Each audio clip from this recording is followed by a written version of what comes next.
guys, welcome back to my channel. It's Liz here, and I hope that you enjoyed the swatches. I was quite brutal. I swatched all of the Ofra cosmetics that I own, which is 20 of them. It wasn't as bad as I thought it would be, considering that it was pretty easy to remove. Maybe after like the first 10, it started to get a little more difficult when I start to get into the darker colors. Ofra Cosmetic is my favorite liquid lipstick at the moment. I haven't found one to be as comfortable to wear on a day-to-day basis, and they are long wearing, even though they do transfer, but they still last a pretty long time. I find that they last at least 4 hours, and some colors may last longer than others. You can reapply the product without the product crumbling on you like some of the color pops do. The Ofra liquid lipstick formula or consistency is a moussey consistency, so I think that helped make it easier or makes it better to reapply if you need to, and also it makes it more comfortable on the lips. It's not as drying. Now, liquid lipsticks are going to be drying in some way. If they're matte long wearing, they're gonna be a little bit dry. I do feel it on my lips. It's not like a regular nourishing lipstick where you put it on your lip and you don't think about it. The liquid lipstick, you're gonna feel it. I mean, I still don't think about it because I'm used to it and I don't mind it, and they are the most comfortable, but they're still a little bit drying. So I just wanted to clear that up so that people don't think that they're not drying, because they are a little bit. They're just not as drying as some of the other liquid lipsticks out there. Now, the one I'm wearing right now is in the shade Manhattan, and this is kind of like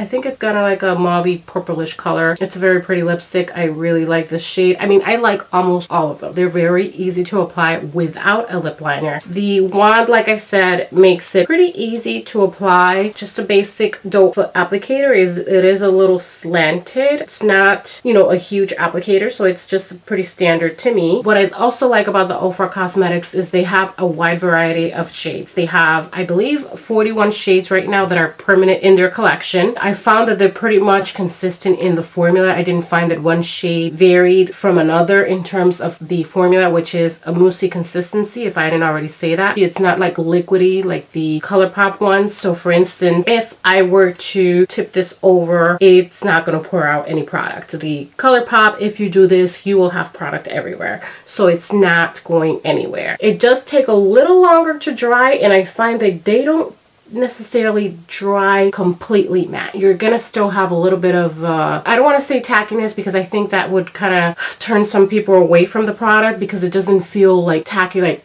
when you do that it feels sticky on your lips, but you can feel it. Like, it's not completely dry, but it does last a long time. And I think that's the reason why it is a little more of a comfortable formula, because they don't completely dry matte finish. So that does help. These retail for $19.90 on their website, full price. You could only find these on their website, just like the ColourPops. You could only find in their website. If I'm wrong, someone please correct me, because I haven't seen Ofra in like Sephora or anything like that. Whereas the Anastasia Beverly Hills, the Kat Von D, those are more accessible to you, and they are about the same price range as the Ofra Cosmetics. So the Ofra, I would say, is more of a high-end product than your ColourPop. ColourPop definitely is more affordable, but I feel that they are extremely drying. And I will wear it and I don't mind it, but I do notice the difference. For the most part, I tend to reach more for the Ofra Cosmetics. If I'm gonna go out somewhere and I don't know what to wear and I want to wear matte lipstick, I'm more likely than not gonna use an Ofra, because I know that it's gonna last all day and I don't have to worry about it crumbling. At least for me, in my opinion, I find these extremely comfortable. This is my go-to. Like right now, this is my favorite. It's one of those things that you have to try yourself, and some people, I've even seen people that don't even like the Ofra one, so it really is preference. But for me,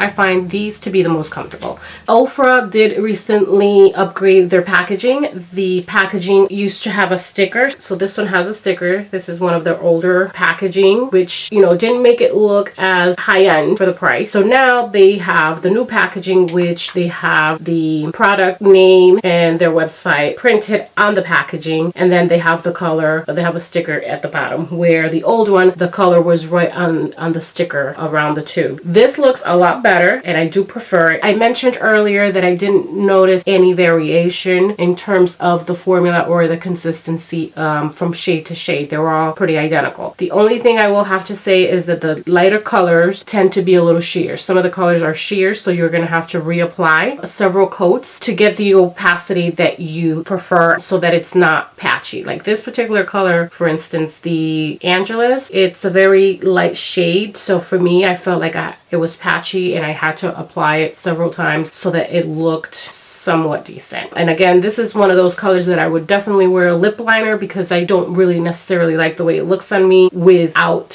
some sort of, I don't know, darker shade as a lip liner. Now, there's also a few other shades that are not so wearable, but I did want to get them just because I think they're good mixing colors with other shades to make them a lot darker or to do an ombre look or whatever the case may be. And there's these three colors here. This one is the Bronx, so this is a black shade. Then this one is Times Square, which is a silver shade. And then Fifth Avenue, which is a gold. None of these colors are wearable in my opinion. Maybe the black is, depending on where you're going. Halloween look, I like the way it looks, but I don't think I have the courage to go out in public with a black lip. And then these two are good for like in the center to give some kind of ombre effect and to even mix in with the color to give another effect, a shimmer effect to the look. So that's why I got these three, so that I can play around, mix, you know. I feel like these are more like Instagram type of colors, you know, that you can use to take pictures but not necessarily to go out in public. Unless you're comfortable with that, then I would say by all means. But for me, I don't feel comfortable wearing